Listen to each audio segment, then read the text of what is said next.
പെട്ടിട്ടുള്ളത് എപ്പോഴും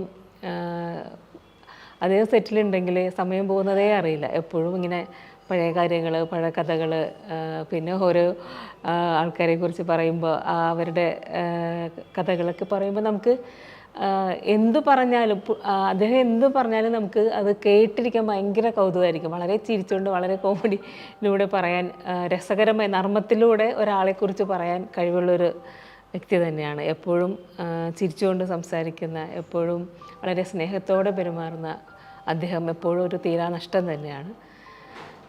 ഉപ്പുമുളക് ഒരുപാട് ഇഷ്ടമായിരുന്നു. എപ്പോൾ ഉപ്പുമുളക് ഞാൻ ചെയ്തതിന് ശേഷം എപ്പോൾ കണ്ടാലും ഉപ്പുമുളകിനെ കുറിച്ച് എന്നോട് ഒരുപാട് സംസാരിക്കും.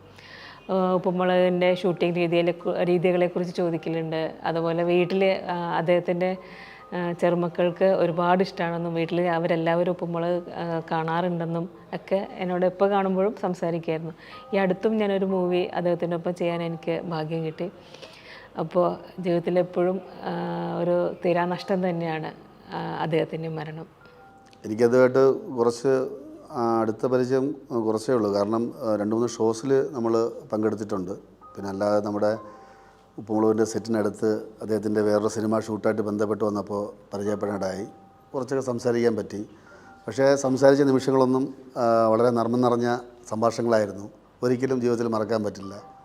പിന്നെ അദ്ദേഹത്തിൻ്റെ അറിയാമല്ലോ, അദ്ദേഹത്തിൻ്റെ ഒരു ഹ്യൂമർ ഞാനൊക്കെ അനുഭവിച്ചത് റാംജി റാവു സ്പീക്കിംഗ് ആ ഒരു സിനിമയോട് കൂടിയാണ് അദ്ദേഹത്തിനെ കൂടുതൽ ഇഷ്ടപ്പെട്ടു തുടങ്ങിയത്.